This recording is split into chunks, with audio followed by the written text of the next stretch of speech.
రాబోయేది ఇప్పుడు ఉగాది కాబట్టి ఉగాది గురించి మాట్లాడుకుందాం. ఆ ఈ విశ్వావసు సంవత్సరం ఎలా ఉండబోతోంది అంటారు గురుగారు? రాష్ట్రాలన్నీ విశ్వావసునామ సంవత్సరం ఉగాది కన్నా ముందరే మీరు ప్రశ్న అడిగారు కాబట్టి పూర్తిగా చెప్పలేను, కానీ కొంతవరకు చెప్తాను. విపరీతమైనటువంటి భూకంపాలు జరుగుతాయి, వాహన ప్రమాదాలు జరుగుతాయి, విమాన ప్రమాదాలు జరుగుతాయి, అంతరించిపోయినటువంటి జీవరాశి వెలుగులోకి వస్తుంది. ఇవన్నీ కూడా మార్చి 29 తర్వాత నుంచే బయటపడతాయి. చాలా దారుణంగా ఉంటుంది. ఈసారి పాపం చెప్పచ్చో చెప్పకూడదో, పొలం పనులు చేసుకునే వాళ్ళు పంట నష్టం బాగా ఉంటుంది. ఇవన్నీ కాస్త దృష్టిలో పెట్టుకొని భగవత్ స్మరణ చేయండి.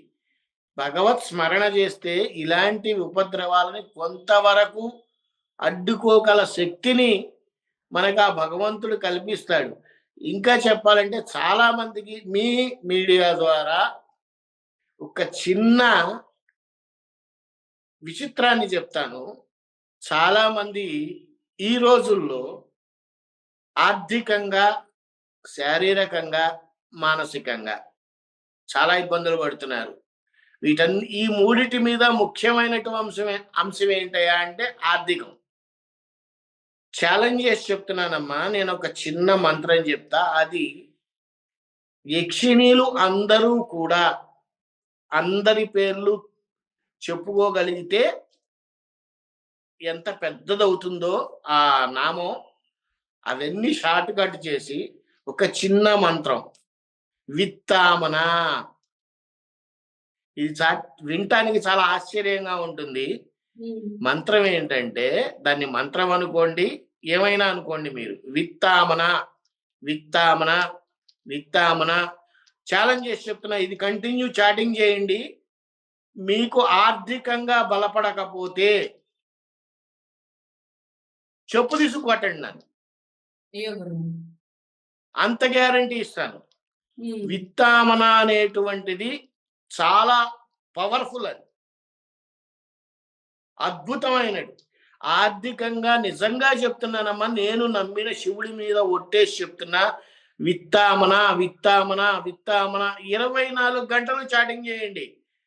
మీకు ఇంకా చెప్పాలంటే 36 అవర్స్లో మీకు ఆర్థికంగా ఏదో ఒక విధంగా ఖచ్చితంగా మీకు అనుకూలం జరుగుతుంది. జరిగిన తర్వాత కంటిన్యూ చేయండి. నేను ఇది చాలా మందికి చెప్పాను, అంటే మీడియా ముఖంగా ఇంతవరకు చెప్పలేదు, విడిగా బయట చాలా మందికి చెప్పాను.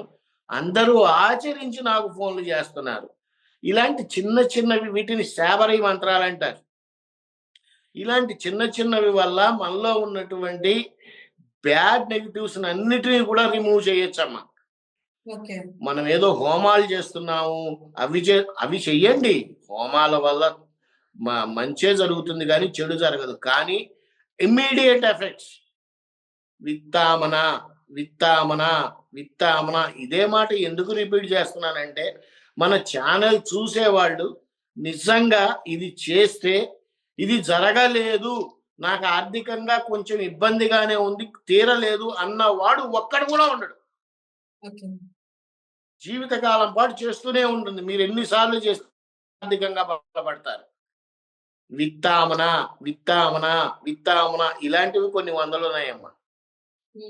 కొన్ని వందలు. కూర్చొని, నడుస్తూ, పడుకొని ఇలా చేసేవి చాలా ఉన్నాయి. ఇది చెయ్యండి, ఖచ్చితంగా ఆర్థికంగా ఇబ్బంది మెరుగుపడతారు. అందులో ఎటువంటి సందేహం లేదు. నేను ఇందాక కూడా చెప్పా, నేను చాలా మందికి చెప్పాను. అది జరగకపోతే చెప్పు తీసుకొట్టండి అని కూడా చెప్పా. ఖచ్చితంగా జరిగి తీరుతుంది. చెబుతాను. ఉగాది అంటేనే కొత్త సంవత్సరం, మంచి జరగాలి అని చెప్పేసి ప్రతి పంతులు గాని, ప్రతి వ్యక్తులు గాని, ఎవ్వరు చెప్పినా పంచాంగం చెప్తే మంచి జరుగుతుంది అని చెప్తారు. మీరేమో అసలు ఏం బాగుండట్లేదు ఈ సంవత్సరం అని చెప్తున్నారు. ఎలా చూడొచ్చు అంటారు? ఉన్నది ఉన్నట్టుగా చెబితే ఎదుటివాడికి బాధగానే ఉంటుంది. రోగం వస్తే టాబ్లెట్ చేదుగానే ఉంటుంది. టాబ్లెట్ వేసుకున్న తర్వాత దాని ప్రభావం కనపడుతుంది. అలాగే నేను చెప్పింది ఖచ్చితంగా జరుగుతుంది, జరిగి తీరుతుంది. ఇలా చాలా సందర్భాల్లో చెప్పాను. నేను చెప్పిన నా వీడియోస్ అన్ని చూసుకోండి, ప్రిడిక్షన్స్. ఏది జరగలేదు అన్న క్వశ్చన్ అయితే మీకు రాదు. Okay. కాకపోతే మనం భగవంతుణ్ణి నమ్మటం కన్నా బయట వచ్చే జనాల్ని నమ్ముతూ మనమే జీవితాల్ని నాశనం చేసుకుంటున్నాం. కలియుగ ప్రత్యక్ష దైవం వెంకటేశ్వరుడు, ఆయన్ని వదిలేసి ముత్యా ముత్యా ముత్యా అంటున్నారు. శివుడు, ఆయన్ని వదిలేసి నాగరాణి నాగరాణి నాగరాణి అంటున్నారు. ఇలాంటప్పుడు ఎందుకమ్మా మనం ఎటువైపు వెళ్తున్నాం? మనం హిందువులమేనా? కాస్త అర్థం చేసుకోవాలి తల్లి. చెప్పమ్మా. ఓకే గురుగారు, థ్యాంక్ యూ, ధన్యవాదాలు. థ్యాంక్ యూ కాదు, ధన్యవాదాలు గురుగారు. చాలా మంచి విషయాలు మాతో షేర్ చేసుకున్నారు. Thank you very much. మనోవాంఛా ఫలసిద్ధిరస్తు తల్లి.